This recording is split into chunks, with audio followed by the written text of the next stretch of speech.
പകൽ വാർത്തയിലേക്ക് വിശദമായി നോക്കിയാൽ വഞ്ചിയൂർ കോടതിയിലെ ജൂനിയർ അഭിഭാഷക JV ശ്യാമിലിയെ മർദ്ദിച്ച കേസിൽ അഡ്വക്കേറ്റ് ബെയിലിൻ ദാസിനെ റിമാൻഡ് ചെയ്തു. ബെയിലിനെ സെഷൻസ് കോടതി ഈ മാസം 27 വരെയാണ് റിമാൻഡ് ചെയ്തത്. തൊഴിലിടത്ത് നടന്ന അതിക്രമത്തെ ഗൗരവമായി കാണണമെന്നും ജാമ്യം നൽകരുതുമെന്നുള്ള പ്രോസിക്യൂഷൻ വാദം അംഗീകരിച്ചാണ് കോടതിയുടെ നടപടി. അതേസമയം ബെയിലിന്റെ ജാമ്യാപേക്ഷ നാളെ പരിഗണിക്കും. വി അരുൺ വാർത്തയുടെ വിശദാംശങ്ങളായി ചേരുന്നു. അരുൺ, റിമാൻഡിലായിരിക്കുന്നു ബെയിലിൻ. ഈ തല്ലിയ വക്കീൽ കോടതിയിൽ എന്തൊക്കെ വാദമുഖങ്ങളാണ് ഉന്നയിച്ചത്?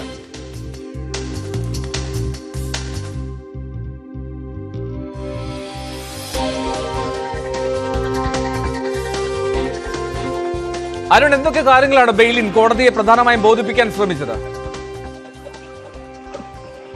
ബെയിലിൻ ദാസിന് മർദ്ദനമേറ്റു എന്നായിരുന്നു പ്രധാനമായും പ്രതിഭാഗത്തിന്റെ വാദം. ബെയിലിൻ ദാസിനെ ശ്യാമിലി ക്രൂരമായി മർദ്ദിച്ചു. ആ മർദ്ദനത്തിൽ ബെയിലിൻ ദാസിന്റെ കണ്ണട പൊട്ടി, ചെവിക്ക് അടിയേറ്റു. ചെവിക്കടിയേറ്റ് മാത്രവുമല്ല, ചെവിയിൽ കേൾവിക്ക് തകരാറുണ്ടായി, ഇൻഫെക്ഷൻ ഉണ്ടായി ചെവിയിൽ. തുടങ്ങിയ കാര്യങ്ങളാണ് പ്രധാനമായും ഇയാൾ വാദിച്ചത്.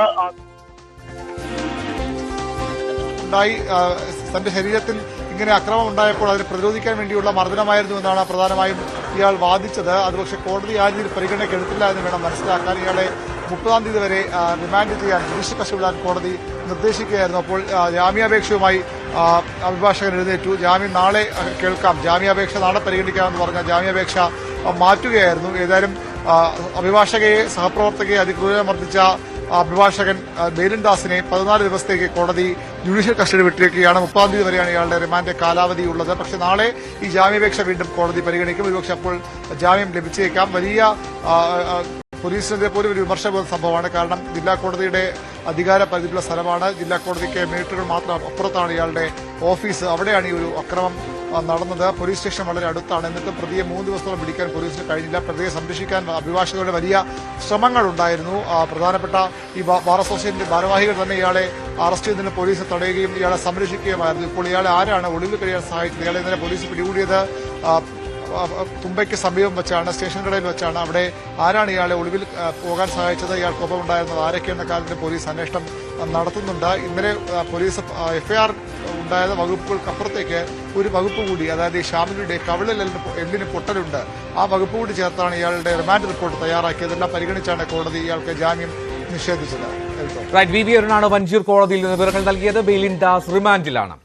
തലസ്ഥാനത്ത് ആളൊഴിഞ്ഞ പറമ്പിൽ യുവതിയുടെ കത്തിക്കരിഞ്ഞ മൃതദേഹം കണ്ടെത്തി. കരിമം സ്വദേശി ഷീജയാണ് മരിച്ചത്. ആത്മഹത്യ എന്നാണ് പ്രാഥമിക നിഗമനം. അതേസമയം മരണത്തിൽ ദുരൂഹത ഉണ്ടെന്ന് ആരോപിച്ച് കുടുംബം രംഗത്തെത്തി. കൈമനത്ത് ആൾപ്പാർപ്പില്ലാത്ത പറമ്പിൽ കഴിഞ്ഞ ദിവസം രാത്രിയാണ് സ്ത്രീ തീപ്പൊള്ളലേറ്റ് മരിച്ചത്. കരിമം സ്വദേശി ഷീജയാണ് മരിച്ചതെന്ന് തിരിച്ചറിഞ്ഞു. അവിവാഹിതയായ ഷീജ കൈമനം സ്വദേശിയും ഓട്ടോ ഡ്രൈവറുമായ സജിയുമായി അടുപ്പത്തിലായിരുന്നു. സജിയുമായുള്ള ബന്ധം ഷീജയുടെ വീട്ടുകാർ എതിർത്തു. മെഡിക്കൽ കോളേജിൽ സ്വകാര്യ സ്ഥാപനത്തിൽ സെയിൽസ് ഗേളായ ഷീജ ഹോസ്റ്റലിലാണ് താമസിച്ചിരുന്നത്. സജിയുടെ വീടിനോട് ചേർന്ന പറമ്പിലാണ് മൃതദേഹം കണ്ടെത്തിയത്. മരണത്തിൽ ദുരൂഹതയുണ്ടെന്ന് ഷീജയുടെ സഹോദരൻ ആരോപിച്ചു. ഇവിടെ ഒരു പയ്യനുമായിട്ട് ഇവർക്ക് ബന്ധമുണ്ടായിരുന്നു. പയ്യന്റെ പേര് സജി എന്നാണ്. ഇപ്പൊ പറഞ്ഞു കഴിഞ്ഞാൽ അപ്പൊ അവര് തങ്ങളിൽ ബന്ധങ്ങൾ ഉണ്ടായിരുന്നു. അപ്പം ഇതിനു മുമ്പ് പലതവണ ഞാൻ അവള് പറഞ്ഞിട്ടുണ്ട്, വിലക്കിയിരുന്നു. പക്ഷെ അതൊന്നും പുള്ളിക്കാരി കേട്ടിട്ടില്ല. കഴിഞ്ഞ രാത്രി നിലവിളി കേട്ടുവെന്നും പുറത്തിറങ്ങി നോക്കിയപ്പോൾ ശരീരത്തിൽ തീ പടർന്ന നിലയിൽ സ്ത്രീയെ കണ്ടുവെന്നും അയൽവാസി പറഞ്ഞു. ഈ കഥ തുറന്നു ആന്റി അവിടെ ഒരു തീ കത്തുവാണെന്ന് പറഞ്ഞു. അപ്പുറത്തെ പയ്യനും ആ അമ്മയും കൂടെ വന്നു പറഞ്ഞു തീ കത്തുവാണ്. അപ്പൊ ഇങ്ങനെ തിരിഞ്ഞു നോക്കിയപ്പോൾ തീ നന്നേ നിന്ന് കത്തുന്നു. അപ്പൊ ആ പയ്യ ഓടിച്ചെന്ന് മതിലിൽ കൂടെ ഇങ്ങനെ നോക്കിയിട്ട് പറഞ്ഞു ആന്റി ഒരു സ്ത്രീ നിന്ന് കത്തുവാണെന്ന് പറഞ്ഞു. ഞാൻ പറഞ്ഞു പോലീസിനെ വിളിക്ക്, റെസിഡൻസിൽ അറിയിക്കാന്ന് പറഞ്ഞു. ആത്മഹത്യയെന്നാണ് പ്രാഥമിക നിഗമനമെന്ന് DCP നകുൽ ദേശ്മുഖ് പ്രതികരിച്ചു. ഇത് ബന്ധപ്പെട്ട ഇൻവെസ്റ്റിഗേഷൻ ഇപ്പോൾ ജസ്റ്റ് സ്റ്റാർട്ട് ചെയ്തിട്ടേ ഉള്ളൂ. ഫോറൻസിക് പരിശോധനയും ബാക്കി എല്ലാ കാര്യങ്ങൾ കിട്ടിയ ശേഷം നമുക്ക് ഏകദേശം എന്ത് കാരണമാണ്, അതിന്റെ കൂടെ തന്നെ എങ്ങനെ ഈ തീപ്പെട്ടി എങ്ങനെയാണ്, അതെല്ലാം നമുക്ക് ഐഡന്റിഫൈ ചെയ്യാൻ പറ്റും. പോലീസ് സംഘം സ്ഥലത്തെത്തി ഇൻക്വസ്റ്റ് നടപടികൾ പൂർത്തിയാക്കി മൃതദേഹം മെഡിക്കൽ കോളേജ് മോർച്ചറിയിലേക്ക് മാറ്റി. പ്രതിയെന്ന് കുടുംബം ആരോപിക്കുന്ന സജികുമാറിനെ കരമന പോലീസ് കസ്റ്റഡിയിലെടുത്തു. ന്യൂസ് 18 തിരുവനന്തപുരം. മറ്റൊരു ഞെട്ടിക്കുന്ന വാർത്ത വന്നത് കൊല്ലം തഴുത്തലയിൽ നിന്നാണ്. അവിടെ അമ്മയെ കൊന്ന് മകൻ ജീവനൊടുക്കി. തഴുത്തല സ്വദേശിനി നസിയത്ത്, മകൻ ഷാൻ എന്നിവരാണ് മരിച്ചത്. ഷാൻ ലഹരിക്ക് അടിമയാണെന്ന് പോലീസ് പറയുന്നു. നസിയത്തും മകൻ ഷാനും മാത്രമായിരുന്നു വീട്ടിൽ താമസം. ഇന്ന് രാവിലെ 7 മണിവരെ ഇരുവരെയും വീടിന് പുറത്ത് നാട്ടുകാർ കണ്ടിരുന്നു. പിന്നീട് അനക്കമൊന്നും ഉണ്ടാകാത്തതിനെ തുടർന്ന് നാട്ടുകാർ നടത്തിയ പരിശോധനയിലാണ് ഇരുവരെയും മരിച്ച നിലയിൽ കണ്ടെത്തിയത്. മകൻ അമ്മയെ കൊലപ്പെടുത്തിയ ശേഷം തൂങ്ങി മരിച്ചതാകാമെന്നാണ് സംശയം. ഷാൻ ലഹരിക്ക് അടിമയായിരുന്നു എന്നാണ് പോലീസ് പറയുന്നത്. ഷാനും ഭാര്യയും പിണങ്ങിക്കഴിയുകയാണ്. വന്നപ്പോൾ കഴുത്തറുത്ത് ഒരു മുറിയിൽ കഴുത്തറുത്ത് കിടക്കുന്നതാണ് കണ്ടത്. പിന്നെ തൊട്ടടുത്ത മുറിയിൽ മകൻ തൂങ്ങി മരിച്ച നിലയിലാണ് കണ്ടത്. അപ്പം ഈ നമ്മുടെ മാരകമായിട്ടുള്ള മറ്റ് ഇതുണ്ടല്ലോ, മയക്കുമരുന്ന് കാര്യങ്ങളൊക്കെ ഉപയോഗിക്കുന്ന ഒരു കാലമാണിത്. ഇതെങ്ങനെയാണെന്ന് അറിയില്ല. ഷാൻ ഭാര്യയെ മർദ്ദിച്ചതിൽ ഭാര്യ മാതാവ് കൊട്ടിയം പോലീസിൽ 2 ദിവസം മുൻപ് പരാതി നൽകിയിരുന്നു. കുടുംബ പ്രശ്നമാണോ മരണകാരണമെന്നും പോലീസ് അന്വേഷിക്കുന്നുണ്ട്. ന്യൂസ് 18 കൊട്ടാരക്കര. പത്തനംതിട്ട വടശ്ശേരിക്കരയിൽ യുവാവിനെ ബന്ധുവീടിനുള്ളിൽ മരിച്ച നിലയിൽ കണ്ടെത്തി. റാന്നി സ്വദേശി ജോഷിയാണ് മരിച്ചത്. കൊലപാതകമാണെന്നാണ് സംശയം. പെരുന്നാട് പോലീസ് സ്ഥലത്തെത്തി പരിശോധനകൾ തുടങ്ങി. ജോബിയുടെ തലയ്ക്കുൾപ്പെടെ പരിക്കുണ്ടെന്ന് പോലീസ് പറഞ്ഞു. സംഭവത്തിൽ ജോബിയുടെ ബന്ധുവിനെ റാന്നി പോലീസ് കസ്റ്റഡിയിലെടുത്തിട്ടുണ്ട്. പാലക്കാട് മണ്ണാർക്കാട് ബെവറേജസിലെ കൊലപാതകവുമായി ബന്ധപ്പെട്ട് ഒരാൾ കൂടി പിടിയിലായി. പ്രധാന പ്രതിയായ കൈതച്ചിറ സ്വദേശി സാജനാണ് പിടിയിലായത്. ബുധനാഴ്ചയാണ് ഇർഷാദ് എന്ന യുവാവിനെ ഇയാൾ കൊന്നത്. കൊലപാതകത്തിന് പിന്നാലെ സാജൻ ഒളിവിൽ പോയിരുന്നു. കൈതച്ചിറ സ്വദേശി ഗഫൂറിനെ നേരത്തെ പോലീസ് സംഘം അറസ്റ്റ് ചെയ്തിരുന്നു. കൊല്ലം പത്തനാപുരത്ത് യുവാവിനെ കൊന്ന് വനത്തിൽ ഉപേക്ഷിച്ച സംഭവത്തിൽ പ്രതി പിടിയിലായി. കറവൂർ ചണ്ണക്കാമൻ സ്വദേശി റഹ്മാൻ ഷാജി എന്ന ഷാജഹാനാണ് പിടിയിലായത്. കേസിൽ ഒരാൾ ഒളിവിലാണ്.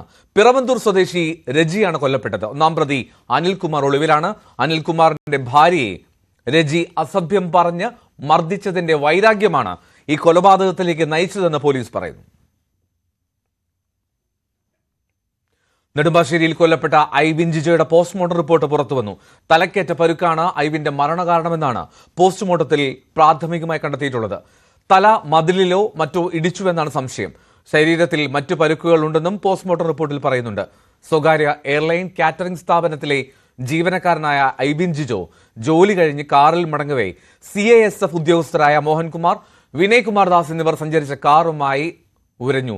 ഇതേ ചൊല്ലി വാക്കുതർക്കമുണ്ടായതിന് പിന്നാലെ ഉദ്യോഗസ്ഥർ ഐവിനെ കാർ ഇടിപ്പിച്ച് ബോണറ്റിലിട്ട് 1.5 കിലോമീറ്ററോളം സഞ്ചരിക്കുകയും ചെയ്തു. പിന്നീട് സഡൻ ബ്രേക്കിട്ട് താഴേക്കിടുകയായിരുന്നു. അതേസമയം ഐവിൻ ജിജോയുടെ സംസ്കാരം ഇന്ന് നടക്കും. കോഴിക്കോട് മുക്കത്ത് തിയേറ്ററിന്റെ മുകളിലത്തെ നിലയിലെ കോറിഡോറിൽ കിടന്നുറങ്ങിയ യുവാവ് താഴെ വീണ് മരിച്ചു. മുക്കം കുറ്റിപ്പാല സ്വദേശി കോമളനാണ് മരിച്ചത്. ഇന്ന് രാവിലെ തിയേറ്ററിലെ ജീവനക്കാർ എത്തിയപ്പോഴാണ് താഴെ വീണ് രക്തം വാർന്ന നിലയിൽ കോമളനെ കണ്ടെത്തുന്നത്. മലപ്പുറം കാളികാവിൽ ടാപ്പിംഗ് തൊഴിലാളിയെ കൊന്ന കടുവയെ പിടിക്കാനുള്ള ദൗത്യം ഊർജിതമാണ്. 3 സംഘങ്ങളായി തെരച്ചിൽ തുടരുകയാണ്. ആക്രമണത്തിൽ കൊല്ലപ്പെട്ട ഗഫൂറിന്റെ മൃതദേഹം കണ്ട സ്ഥലത്തും വെള്ളം കുടിക്കാൻ മൃഗങ്ങൾ വരാൻ സാധ്യതയുള്ള പ്രദേശത്തുമാണ് 2 കൂടുകൾ സ്ഥാപിക്കുന്നത്. തെരച്ചിലിനായി ഡ്രോണും ഉപയോഗിക്കും. കടുവ ആക്രമണത്തിൽ ഗഫൂറിന് കഴുത്തിൽ ആഴത്തിൽ മുറിവേറ്റതായി പോസ്റ്റ്മോർട്ടം റിപ്പോർട്ടിൽ പറയുന്നുണ്ട്. നമ്മൾ 3 ടീമായിട്ട് ഓരോ ടീമിലും 20 പേരെ വെച്ചിട്ട് റാപ്പിഡ് റെസ്പോൺസ് ടീമിന് തെരച്ചിലിന് വേണ്ടിയിട്ട് കോമ്പിംഗ് ഓപ്പറേഷന് വേണ്ടിയിട്ട് ഇറക്കിയിട്ടുണ്ട്. 3 veterinarians doctor Arun Saharia, Ajesh and Shyam, അവർ 3 പേരെ വെച്ചിട്ട് 3 വെറ്റിനറി ടീം വച്ചിട്ടുണ്ട്. വയനാട്ടിൽ നിന്ന് ഡ്രോൺ സ്ക്വാഡ് വരുന്നുണ്ട്, 2 ഡ്രോൺസ് വരുന്നുണ്ട്, 1 കുംകി ഇവിടെ ഡിപ്ലോയ് ചെയ്തിട്ടുണ്ട്, ഇന്നൊരു kumki on the way from Wayanad. പിന്നെ 50ഓളം ക്യാമറ ട്രാപ്പുകൾ ഓൾറെഡി നമ്മൾ ഡിപ്ലോയ് ചെയ്തിട്ടുണ്ട്. അതിനുള്ള ദൃശ്യങ്ങൾ നമ്മൾ നോക്കിക്കൊണ്ടിരിക്കുകയാണ്. കടുവ ഉണ്ടാവാനുള്ള സാധ്യത ഏരിയയിൽ കംപ്ലീറ്റ് തെരച്ചിൽ നടത്തും. അതിനിടയ്ക്ക് ചാൻസ് എൻകൗണ്ടർ വരികയാണെങ്കിൽ നമ്മൾ മയക്കൊടി വെക്കുകയും ചെയ്യും. ഓക്കെ. ദെൻ രണ്ടാമത്തെന്ന് പറഞ്ഞാൽ നമ്മൾ ഇത് ഗ്രിഡായിട്ട് തിരിച്ചിട്ട് ക്യാമറ ട്രാപ്പ് വെക്കും. ഇതിന് എവിടെയാണ് ഇവൻ്റെ ആക്ടിവിറ്റി എന്ന് അറിഞ്ഞു കഴിഞ്ഞ ശേഷം അവിടേക്ക് നമ്മൾ പ്രഷർ കൊടുക്കുക ചെയ്യും. അവിടെയാണ് നമ്മൾ കുങ്കിയാനെ ഉപയോഗിക്കുന്നത്. അപ്പോൾ നമ്മൾ ബേസിക് പറഞ്ഞാൽ ഇതെവിടെയാണ് ഇതിന് ആക്ടിവിറ്റി എവിടെയാണെന്നുള്ളതാണ് നമ്മൾ നോക്കിക്കൊണ്ടിരിക്കുന്നത്. ഡ്രോൺ ഉപയോഗിക്കുന്നതിന് വിധം നമ്മൾ തെർമൽ ഡ്രോൺസ് ആണ് മെയിനായിട്ട് ഉപയോഗിക്കുക. കാരണം എന്നാൽ രാത്രിയാണ് നമ്മൾ ആക്ടിവിറ്റി നോക്കാൻ വേണ്ടിയിട്ട് അത് തെർമൽ ഡ്രോൺ ഉപയോഗിക്കുക. അപ്പോൾ നമുക്ക് അതിൻ്റെ ഹീറ്റ് സിഗ്നേച്ചർ കിട്ടും. ലോങ് ഓപ്പറേഷനാണ്, 28-29 ദിവസം വരെയൊക്കെ ചിലത് പോകാറുണ്ട്. CV അനുമോദ് ചേരുന്നതിന്റെ വിവരങ്ങളുമായി. അനുമോദ്, ഈ അരുൺ സക്കറി സൂചിപ്പിക്കുന്നുണ്ട് വെല്ലുവിളി നിറഞ്ഞ ഒരു ദൗത്യമാണ് എന്ന്. എന്തുകൊണ്ടായിരിക്കാം?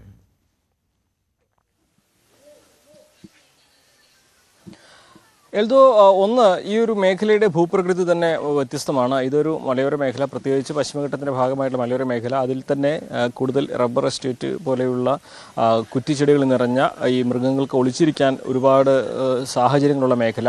അതിലുപരിയായിട്ട് വലിയ പാറക്കെട്ടുകൾ പല ഭാഗങ്ങളിലായിട്ടുണ്ട്. അപ്പോൾ ഈ മൃഗം ഇതിൽ ഒളിച്ചിരുന്നാൽ ഇതിനെ കണ്ടെത്തുക വലിയ ബുദ്ധിമുട്ടുള്ള കാര്യമാണ്. മാത്രമല്ല ഇതിൻ്റെ കണ്ടെത്തിക്കഴിഞ്ഞാൽ അതിനടുത്തേക്ക് ചെല്ലുക എന്നുള്ളതും നമുക്ക് ഈ കുങ്കിയാനകളുടെ സഹായമില്ലാതെ അത് എളുപ്പമല്ല.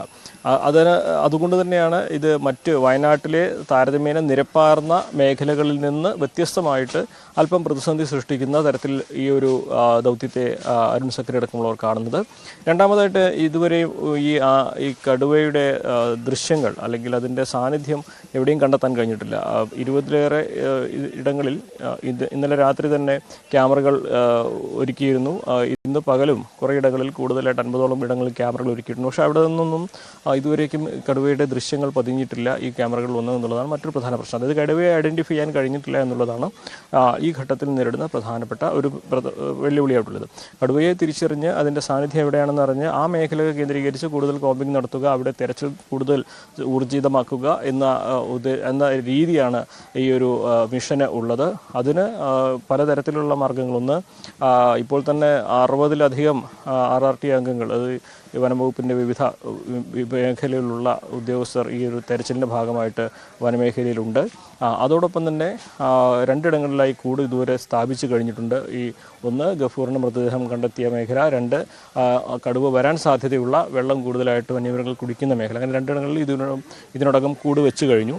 ഇനി ഈ 2 മാർഗങ്ങൾക്കപ്പുറത്താണ് കടുവയുടെ പഗ്മാർക്ക് തിരിച്ചറിഞ്ഞ് അത് ഏത് മേഖലയിലാണ് കൂടുതൽ സമയം ചെലവഴിക്കുന്നതെന്ന് അല്ലെങ്കിൽ ഉണ്ടാവുക എന്ന് വിലയിരുത്തി അവിടേക്ക് കൂടുതൽ തെരച്ചിലിനും കുങ്കിയാനകൾ ഉപയോഗിച്ചുള്ള തെരച്ചിലും അതുപോലെ ഡ്രോൺ ഉപയോഗിച്ചുള്ള പരിശോധനയൊക്കെ കൂടുതൽ ഊർജിതമാക്കുക. അപ്പോൾ അങ്ങനെ വിവിധ തലങ്ങളിലായിട്ടാണ് ഈ ഒരു മിഷൻ കിടക്കുന്നത്. അതിൽ ആദ്യ ഘട്ടത്തിൽ ഇപ്പോൾ വേണ്ടത് കടുവയെ എവിടെയെന്ന് തിരിച്ചറിയുകയാണ്. അതിന് ഇതുവരെ സാധിച്ചിട്ടില്ല എന്നതൊരു വെല്ലുവിളിയാണ്.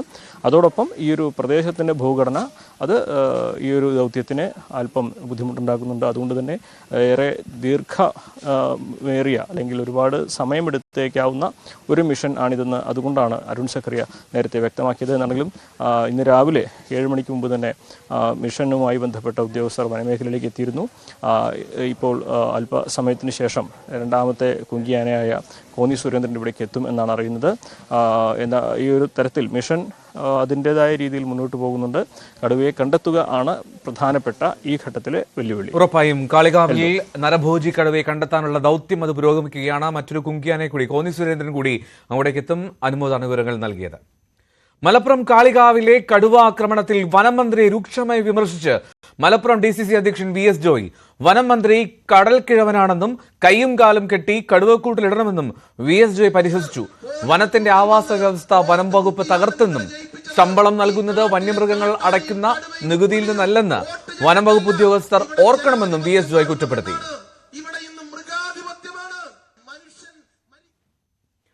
ഓപ്പറേഷൻ സിന്ദൂറിൽ ബ്രഹ്മോസ് ഉപയോഗിച്ചുവെന്ന് സ്ഥിരീകരിക്കുകയാണ് പ്രതിരോധ മന്ത്രി രാജ്നാഥ് സിംഗ്. ബ്രഹ്മോസിന്റെ ശക്തി പാകിസ്ഥാൻ അംഗീകരിച്ചതായും ഭുജിൽ സൈനികരോടുള്ള അഭിസംബോധനയിൽ പ്രതിരോധ മന്ത്രി പറഞ്ഞു. ब्रह्मोस मिसाइल की ताकत को तो पाकिस्तान ने खुद स्वीकार कर लिया। हमारे देश में कहावत काफी पुरानी है और वह है दिन में तारे दिखना। मगर भारत में बनी ब्रह्मोस मिसाइल ने पाकिस्तान को रात के अंधेरे में दिन का उजाला दिखा दिया। TR രാഗേഷ് ചേരുന്നു വിവരങ്ങളുമായി. രാഗേഷ്, അങ്ങനെ ബ്രഹ്മോസിന്റെ ഉപയോഗം അത് പ്രതിരോധ മന്ത്രി സ്ഥിരീകരിക്കുന്നു. ഇനി സംശയമില്ല. എത്ര എണ്ണം, ഏതൊക്കെ ലക്ഷ്യങ്ങൾ, അതിൽ എന്തെങ്കിലും വ്യക്തത നൽകിയോ അദ്ദേഹം?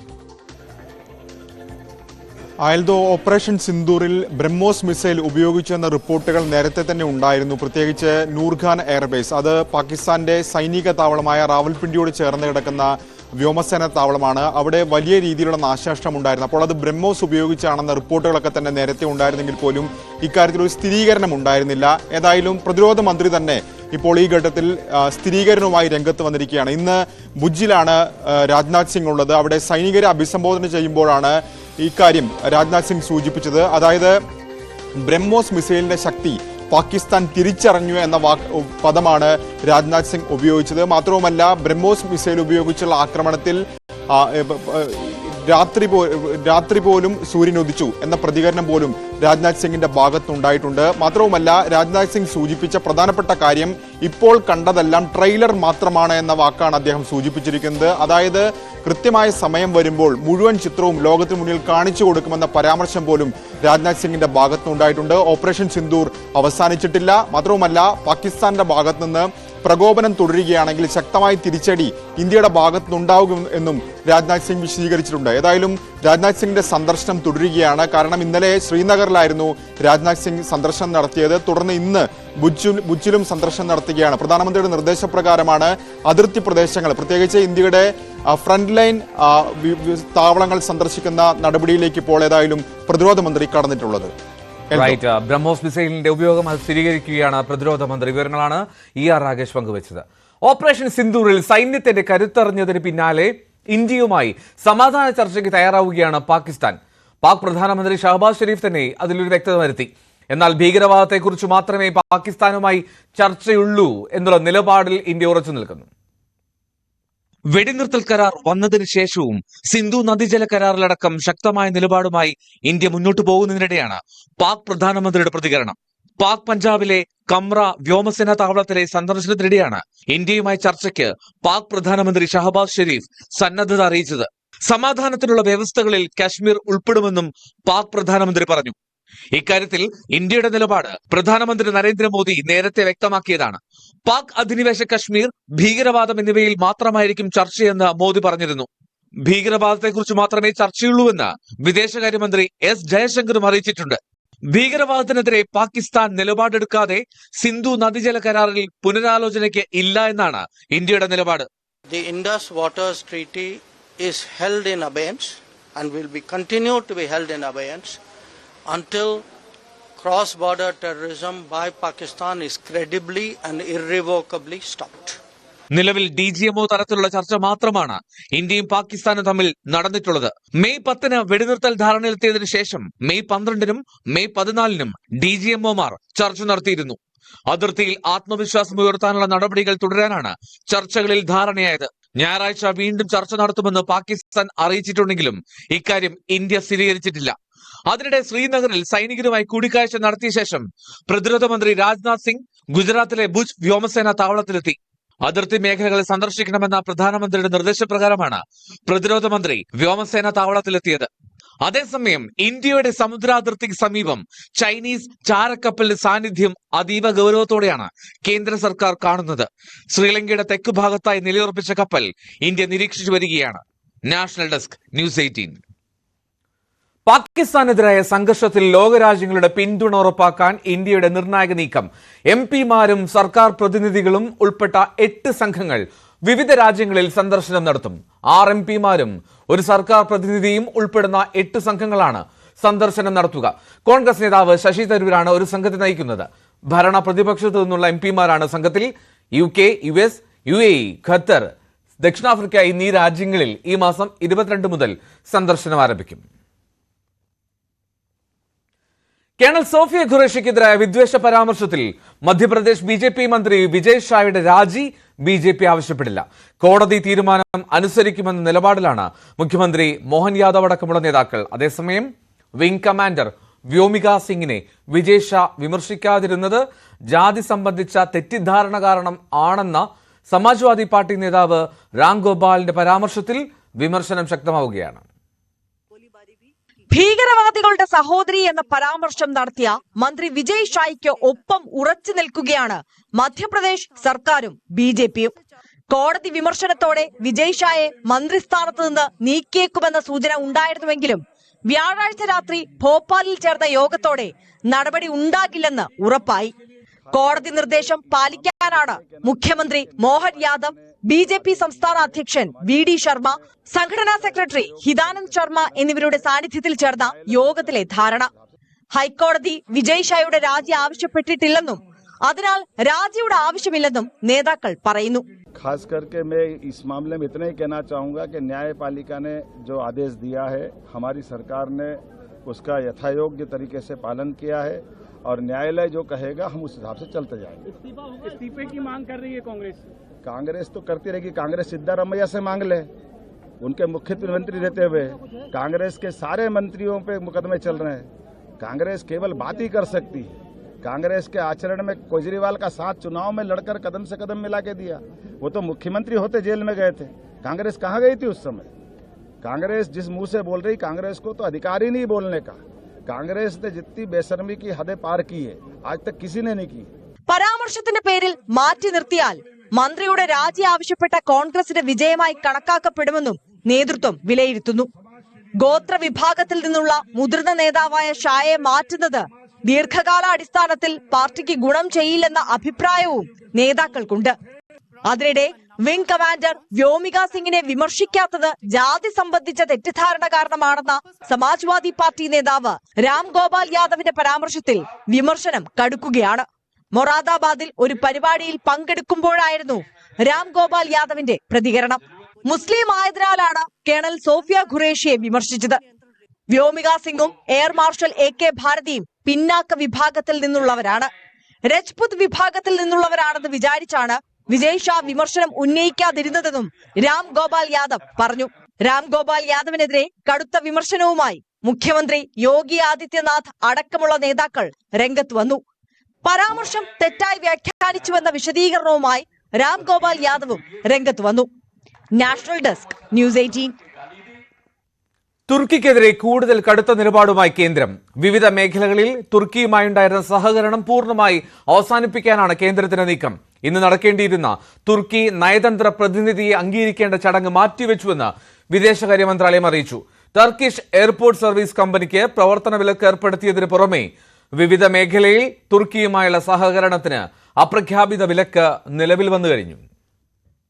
തീവ്രവാദം അവസാനിപ്പിക്കുന്നതുവരെ ഇനി പാകിസ്ഥാനുമായി സഹകരണമില്ലെന്ന് പ്രഖ്യാപിച്ച ഇന്ത്യ പാകിസ്ഥാന് പിന്തുണ നൽകുന്ന രാജ്യങ്ങൾക്കും കടുത്ത മുന്നറിയിപ്പാണ് നൽകുന്നത്. തുർക്കിയുടെ പുതിയ അംബാസിഡറായി നിയമിതനായ അലി മുറാത്ത് ഇറോസിയെ ഇന്ത്യ അംഗീകരിക്കുന്ന ചടങ്ങ് വൈകിട്ട് രാഷ്ട്രപതി ഭവനിൽ നടക്കേണ്ടിയിരുന്നതാണ്. എന്നാൽ ഇത് മാറ്റിവെച്ചതായി വിദേശകാര്യ മന്ത്രാലയം അറിയിച്ചു. കാരണം വ്യക്തമാക്കാതെയുള്ള ഈ നീക്കത്തിലൂടെ വേണ്ടിവന്നാൽ തുർക്കിയുമായുള്ള നയതന്ത്ര ബന്ധം തന്നെ അവസാനിപ്പിക്കുമെന്ന സൂചനയാണ് ഇന്ത്യ നൽകുന്നത്. ടർക്കിഷ് എയർപോർട്ട് സർവീസ് കമ്പനിയായ സെലീബിക്ക് സുരക്ഷാ ക്ലിയറൻസ് നിഷേധിച്ചതാണ് ഇന്ത്യ നടത്തിയ മറ്റൊരു കടുത്ത നീക്കം. കൊച്ചി അടക്കം 8 വിമാനത്താവളങ്ങളിലെ ഗ്രൗണ്ട് ഹാൻഡ്ലിംഗ് നിർവഹിച്ചിരുന്നത് ഈ കമ്പനിയാണ്.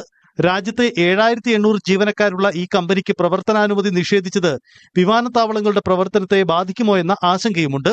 കേന്ദ്ര സർക്കാർ ഔദ്യോഗിക പ്രഖ്യാപനമൊന്നും നടത്തിയിട്ടില്ലെങ്കിലും സമൂഹ മാധ്യമങ്ങളിലടക്കം തുർക്കി ബാൻ ക്യാമ്പയിൻ സജീവമായി നടക്കുന്നു. വിദ്യാഭ്യാസ രംഗത്തെ തുർക്കിയുമായുള്ള സഹകരണം ഉപേക്ഷിക്കാൻ കഴിഞ്ഞ ദിവസം JNU, ജാമിയ മിലിയ സർവകലാശാലകൾ തീരുമാനിച്ചിരുന്നു. വ്യാപാര മേഖലയിലും അപ്രഖ്യാപിത വിലക്ക് നിലവിൽ വന്നു കഴിഞ്ഞു. ഇന്ത്യയിൽ ഏറെ പ്രിയമുള്ള തുർക്കി ആപ്പിളുകളുടെ ഇറക്കുമതി നിർത്തിവെക്കാൻ വ്യാപാരികൾ തീരുമാനിച്ചു. പ്രതിവർഷം $1000 കോടി ഡ്രൈ ഫ്രൂട്ട്സ് ആണ് തുർക്കിയിൽ നിന്നും ഇന്ത്യയിലെത്തിയിരുന്നത്. ഇത് പൂർണ്ണമായി നിർത്തിവെക്കുന്നതായി പൂനെ കേന്ദ്രമായ വ്യാപാരികളുടെ സംഘടന അറിയിച്ചു. വിനോദസഞ്ചാര മേഖലയിൽ തുർക്കിക്കൊപ്പം അസർബൈജാനും ഇന്ത്യയുടെ വിലക്ക് നേരിടുന്നുണ്ട്. ഇന്ത്യയിൽ നിന്നുള്ള വിനോദസഞ്ചാരികളുടെ സർവീസുകൾ കൂട്ടത്തോടെയാണ് റദ്ദാക്കപ്പെടുന്നത്. News desk news 18. ഇന്ത്യ മുന്നണിയെ വെട്ടിലാക്കിയും BJPയെ പുകഴ്ത്തിയും മുതിർന്ന കോൺഗ്രസ് നേതാവ് P. ചിദംബരം. ജീർണാവസ്ഥയിലായ ഇന്ത്യ മുന്നണിയുടെ ഭാവി ആശങ്കയിലാണെന്ന് ചിദംബരം പറഞ്ഞു. BJPയെ പോലെ സംഘടനാപരമായി ശക്തമായ പാർട്ടി ചരിത്രത്തിൽ ഉണ്ടായിട്ടില്ല എന്നായിരുന്നു ചിദംബരത്തിന്റെ പ്രസ്താവന. ഓപ്പറേഷൻ സിന്ദൂറിനു പിന്നാലെ മോദി സ്തുതി നടത്തിയ ചിദംബരം പുതിയ രാഷ്ട്രീയ നീക്കത്തിന് ഒരുങ്ങുന്നു എന്ന അഭ്യൂഹവും ശക്തമാണ്. സൽമാൻ ഖുർഷിദിന്റെയും മൃത്യുഞ്ജയ് സിംഗിന്റെയും പുസ്തക പ്രകാശന ചടങ്ങിലാണ് ചിദംബരത്തിന്റെ വിവാദ പ്രസ്താവന. ഇന്ത്യ മുന്നണിയുടെ പ്രവർത്തനത്തിൽ ആശങ്ക പ്രകടിപ്പിച്ചുവെന്ന് മാത്രമല്ല BJPയെ വാനോളം പുകഴ്ത്തുകയും ചെയ്തു. ഇന്ത്യ മുന്നണി ജീർണാവസ്ഥയിലാണ്. മുന്നണിയുടെ ഭാവിയിൽ ആശങ്കയുണ്ട്. NDA അതിശക്തമായ മുന്നണിയാണ്. ഇതിനെതിരെയാണ് ഇന്ത്യ മുന്നണി പോരാടാൻ ശ്രമിക്കുന്നത്. BJPയെ പോലെ ശക്തമായ പാർട്ടി ചരിത്രത്തിൽ മുമ്പ് ഉണ്ടായിട്ടില്ലെന്നും ചിദംബരത്തിന്റെ പുകഴ്ത്തൽ. In my experience and my reading of history, there has been no political party which is so formidably organized as the BJP. It's not another political party. It's a machine behind which it's a machine, and the two machines control all the machinery of India. കേന്ദ്രമന്ത്രിയും കോൺഗ്രസിന്റെ മുതിർന്ന നേതാവുമായ ചിദംബരത്തിന്റെ പ്രസ്താവന India മുന്നണിയിൽ വലിയ ആശയക്കുഴപ്പമുണ്ടാക്കിയിട്ടുണ്ട്. ചിദംബരത്തെ തള്ളി തമിഴ്നാട് മുഖ്യമന്ത്രി MK സ്റ്റാലിൻ രംഗത്തു വന്നു. സർ, പ ചിദംബരം ഇന്ത്യ കൂട്ടണി അത് അവരുടെ കരുത്ത്. ചിദംബരത്തിന്റെ മോദി സ്തുതി BJP പരമാവധി ചർച്ചയാക്കുകയാണ്. ഇന്ത്യ മുന്നണിയുടെ തകർച്ച വ്യക്തമാക്കുന്നതാണ് ചിദംബരത്തിന്റെ വാക്കുകളെന്ന് BJP നേതാവ് ഷഹ്സാദ് പൂനാവാല. देखिए, इंडिया अलायंस क्या है? कोई देश के लिए मिशन और विजन के लिए थोड़ी बना है. इनके पास केवल और केवल अपना अपना एम्बिशन है, अपना अपना प्रेम फॉर करप्शन और कमीशन है, मोदी के खिलाफ ऑब्सेशन है और पॉलिटिक्स ऑफ मुस्लिम तुष्टीकरण और डिवीजन है.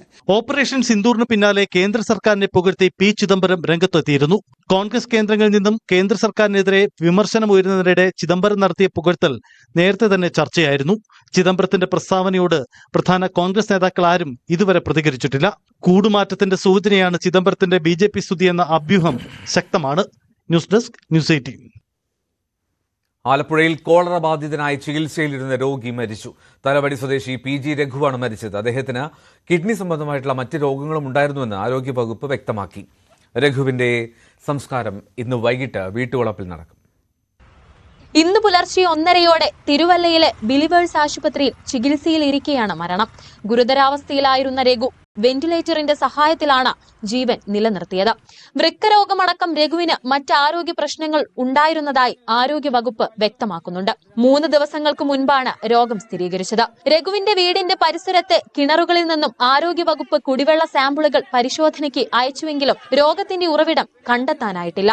ഡ്രൈവറായി ജോലി ചെയ്യുകയായിരുന്ന രഘുവിന് ദിവസങ്ങൾക്ക് മുൻപാണ് വയറിളക്കവും ഛർദിയും അനുഭവപ്പെട്ടത്. തുടർന്ന് തിരുവല്ലയിലെ ആശുപത്രിയിൽ എത്തിച്ചു നടത്തിയ പരിശോധനയിലാണ് കോളറ സ്ഥിരീകരിച്ചത്. 12 വർഷത്തിനു ശേഷമാണ് കുട്ടനാട് മേഖലയിൽ കോളറ കണ്ടെത്തുന്നത്. തലവടി പഞ്ചായത്തിൽ കോളറ രോഗബാധ സംശയിക്കുന്ന സാഹചര്യത്തിൽ ആരോഗ്യവകുപ്പും പഞ്ചായത്തും ചേർന്നുള്ള പ്രതിരോധ പ്രവർത്തനം ശക്തമാക്കി. News 18 Alappuzha. Konni MLA KU Janeesh കുമാറുമായുള്ള പോരിൽ വനം വകുപ്പിനെ വെട്ടിലാക്കി കൂടുതൽ ദൃശ്യങ്ങൾ പുറത്ത്. 6 പേരെ കസ്റ്റഡിയിലെടുത്തുവെന്ന് റേഞ്ച് ഓഫീസർ പറയുന്ന ദൃശ്യങ്ങളാണ് പുറത്തു വന്നത്. ആരെയും കസ്റ്റഡിയിലെടുത്തിട്ടില്ല എന്ന വനം വകുപ്പിന്റെ വാദമാണ് ഇതോടെ പൊളിഞ്ഞത്. അതേസമയം വനം വകുപ്പിന്റെ ഭാഗത്ത് വീഴ്ചയില്ലെന്നും കാട്ടാന ചരിഞ്ഞ കേസിലെ അന്വേഷണം MLA തടസ്സപ്പെടുത്തിയെന്നുമാണ് ദക്ഷിണമേഖല CCF വനം മന്ത്രിക്ക് സമർപ്പിച്ച റിപ്പോർട്ടിൽ പറയുന്നത്.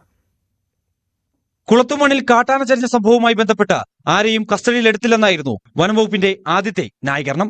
എന്നാൽ 6 പേരെ കസ്റ്റഡിയിലെടുത്തുവെന്ന് റേഞ്ച് ഓഫീസർ തന്നെ MLAയോട് സമ്മതിക്കുന്ന ദൃശ്യങ്ങൾ പുറത്തു വന്നതോടെയാണ് വനപാലകർ വെട്ടിലായത്. 11 പേരെ ഒരു നിയമവും പാലിക്കാതെ വണ്ടിയിൽ ചെന്ന് ഗുണ്ടകളെ കൊണ്ടുവരുന്ന പോലെ കൊണ്ടുവന്നു. ഒരു 6 പേരല്ല 11 പേരെ. സംഭവവുമായി ബന്ധപ്പെട്ട് വനപാലകർ പ്രദേശവാസികളെ കസ്റ്റഡിയിലെടുത്ത നടപടി നിയമപരമല്ലെന്ന MLAയുടെ വാദം ശരിവെക്കുന്നതാണ് പുറത്തുവന്ന ദൃശ്യങ്ങൾ. എന്നാൽ MLAയും പോലീസും കസ്റ്റഡിയിലുള്ള ആളെ ബലമായി ഇറക്കിക്കൊണ്ടുപോയെന്നും കേസന്വേഷണം തടസ്സപ്പെടുത്തിയെന്നുമാണ് ദക്ഷിണമേഖല CCF വനമന്ത്രിക്ക് നൽകിയ അന്വേഷണ റിപ്പോർട്ടിൽ പറയുന്നത്. വനംവകുപ്പ് നേരത്തെ കസ്റ്റഡിയിലെടുത്ത 6 പേർ വനംവകുപ്പിനെതിരെ കൂടുതൽ പോലീസിൽ പരാതി നൽകി. അന്യായമായി കരുതൽ തടങ്കലിലാക്കിയെന്നാരോപിച്ചാണ് പരാതി. വനംവകുപ്പിന്റെ നടപടിയിൽ പ്രതിഷേധിച്ച് CPMന്റെ നേതൃത്വത്തിൽ കോന്നി DFO ഓഫീസിലേക്ക് പ്രതിഷേധ മാർച്ചും സംഘടിപ്പിച്ചു. ന്യൂസ് 18 പത്തനംതിട്ട. തപാൽ വോട്ടുകൾ തിരുത്തിയെന്ന G സുധാകരന്റെ വെളിപ്പെടുത്തൽ തള്ളി 1989 CPM സ്ഥാനാർത്ഥി KV ദേവദാസ്. ഇങ്ങനെയൊരു സംഭവം നടന്നിട്ടില്ലെന്നും സുധാകരന്റെ പ്രസംഗം കേട്ടത് അത്ഭുതത്തോടെയാണെന്നും ദേവദാസ് പറഞ്ഞു. അതേസമയം സുധാകരന്റെ വിവാദ പ്രസംഗത്തിൽ കേസ് എടുക്കണമോ എന്ന കാര്യത്തിൽ പോലീസിന് ഇന്ന് നിയമോപദേശം ലഭിക്കും. നോക്കാം സ്വർണ്ണം-വെള്ളി നിരക്കുകൾ. കവിത ഗോൾഡ് ആൻഡ് ഡയമണ്ട്സ് ഇന്നത്തെ സ്വർണം വെള്ളി നിരക്കുകൾ നിങ്ങൾക്കായി സമർപ്പിക്കുന്നത് Kavitha gold and diamonds. Choose your special. സ്വർണം 22 കാരറ്റ് ഗ്രാമിന് 8720, പവന് 69,760. 18 കാരറ്റ് സ്വർണം ഗ്രാമിന് 7185 രൂപയും പവന് 57,480 രൂപയും. വെള്ളി ഗ്രാമിന് 108 രൂപയാണ്. കവിത ഗോൾഡ് ആൻഡ് ഡയമണ്ട്സ് ഇന്നത്തെ സ്വർണം വെള്ളി നിരക്കുകൾ നിങ്ങൾക്കായി സമർപ്പിച്ചത് Kavitha gold and diamonds. Choose your special. പകൽ വാർത്തയോടെ പൂർണ്ണമാവുകയാണ്. ഇനി ഇടവേളയ്ക്ക് ശേഷം സകലമാന കേരളത്തിൽ ഭവ്യ പാർവതി എത്തും.